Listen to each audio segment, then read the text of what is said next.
साथीहरु अब हामी चाहिँ इन्डिया जान्छु अनि त्यही भएर खाना खानु बसेको बडाले खाना खानु हुँदैछ आप्पा हुनुहुन्छ आमा हुनुहुन्छ हो आज चाहिँ मैले प्लेन गरिन किनभने बिचारा भाइले बनाएको टेस्ट गर्नु यत्रो हाल्दैछ हैन तर म त्यो त्यस्तो चाहिँ खान्दिन सक्दिन दाल बनाइदिनु भएछ हो यो हाम्रो त बस्तीको सब्जी हो यो छ चिकन छ दाल छ बुहारीले बनाउँदैछ आज चाहिँ सब्जी अर्को पनि आउँदैछ यहाँ छ यत्रो खान्छ मेरो त पेट फुट्छ अनि साथी यो चाहिँ म त घटाउँछु यो देखाएको मात्रै म खान्दिनँ बुहारीले बनाइदिँदैछ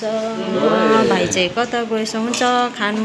बडी चाहिँ थेरेपी जानुभएको छ अनि हामी चाहिँ खाएर अलिक रेडी गर्ने अनि त्यो भएर साथीहरू आज हाम्रो यहाँनिर नेपालमा लास्ट हो साथीहरू गुड आफ्टरनुन म चाहिँ रेडी भइसकेँ हो अब एकछिन रेडी खानासाना खाएर पनि रेडी भएको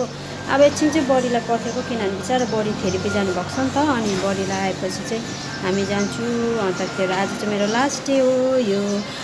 नेपालको भिडियो अनि त्यो भएर तपाईँहरू के गर्नुहुँदैछ यहाँ चाहिँ कति डरलाग्दो गर्मी छ सिलगढीमा त कतिको गर्मी छ पनि त्यो चाहिँ थाहा भएन होइन तर अब हामीलाई चाहिँ आदत भएको नि आफै बसेको हुन्छ नि त अनि त्यो भएर एगेन्स्ट मेरोबाट सबैजनालाई गुड आफ्टरनुन